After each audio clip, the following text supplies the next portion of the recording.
You just got home from something good. Dinner with people you actually like. A birthday thing that turned out to be genuinely fun. A night that went well, by any reasonable measure. You close the door behind you. And something in your body just releases.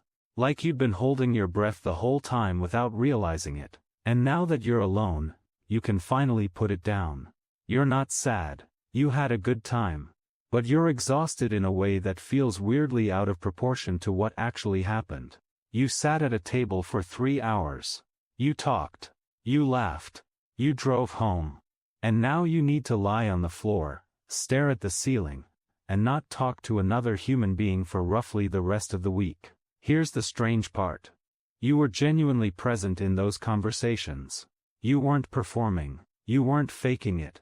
So why does something that was actually good cost you this much? Most people have a word for this, introvert. And that's not wrong, exactly. But it's not the whole story either, because this doesn't only happen to introverts.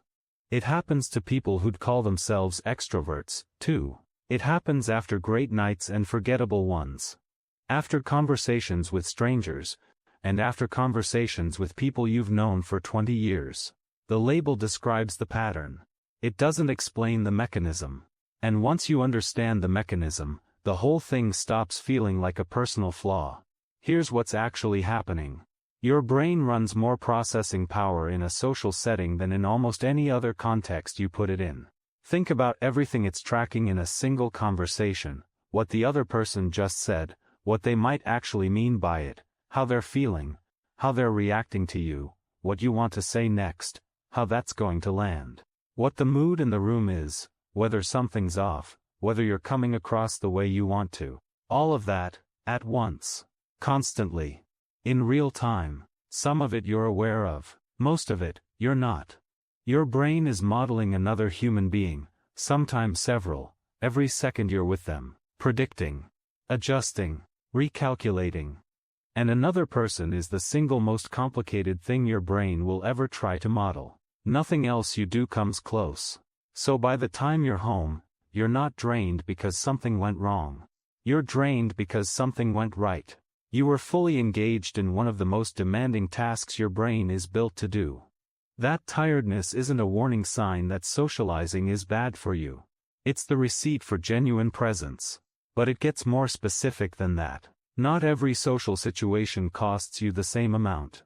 You've probably noticed that already. Take a moment. Think of a friend who could talk to you for 4 hours and you'd leave feeling more awake than when you sat down. And now think of a totally different night, with people you genuinely like, where you still came home feeling like you'd been running on a treadmill the whole time. Same activity, same you, completely different bill at the end of it. The difference usually isn't the people, it's how much monitoring the room required. In places where you feel safe, where you trust that you don't have to perform, that saying the wrong thing won't cost you anything, that you're accepted without managing how you come across, your brain gets to switch off a layer of vigilance it normally leaves running. In places where that safety isn't there, and this can be subtle, it doesn't have to look like anything dramatic, that layer stays on. Which means you're doing the normal work of a conversation, plus a second job, watching yourself the way you imagine others are watching you. That second job is what actually wipes you out. It's not just the thinking. It's the effort spent managing how you're being seen while you're doing it. There's a term for part of this in psychology, social self-regulation, broadly, the ongoing work of adjusting your behavior to fit the expectations of whatever room you're in. Saying it the right way, reading the unspoken rules, presenting well. Everyone does some version of this. But it costs more for some people than others. It costs more in some rooms than others. And the cost adds up over the course of an evening in ways you don't usually notice while it's happening. You feel fine in the moment. Then you get home, and your body hands you the invoice. Here's something worth sitting with for a second. The version of you that shows up socially, tracking the room, adjusting in real time, making sure the conversation keeps moving, making sure people feel okay, making sure you're landing the way you mean to, that version is doing a lot of quiet, invisible work. Possibly more than you've ever given yourself credit for. Not because you're anxious. Not because something's wrong with you, but because you're paying attention. You pick up on things, dynamics, undercurrents, the thing that didn't get said out loud. That's not a flaw. That's a real skill. It just isn't free. The people who walk out of a party completely undrained aren't necessarily doing something better than you. They're often just tracking less. So some of that tiredness is simply the cost of caring how the people around you are actually doing. So what do you actually do with this? Not avoid people. That's not a life. That's just a smaller, quieter kind of hard. But maybe stop treating the exhaustion like a bug in the system. Needing recovery time after socializing isn't a weakness. It's a built-in feature of how a lot of nervous systems are wired. Your brain needs downtime after high-demand processing to consolidate, reset, and actually restore itself. The alone time afterward isn't you being antisocial. It's maintenance. And here's the quieter part, worth paying attention to which situations drain you the most. Not so you can avoid them necessarily, but so you understand what kind of monitoring they're asking of you.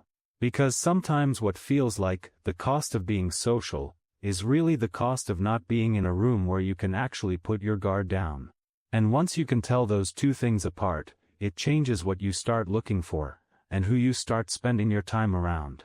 You're not antisocial. You're not broken. You're not someone who just doesn't like people. You're someone who shows up fully when you're with them, who pays attention, who tracks more than most people realize is even being tracked.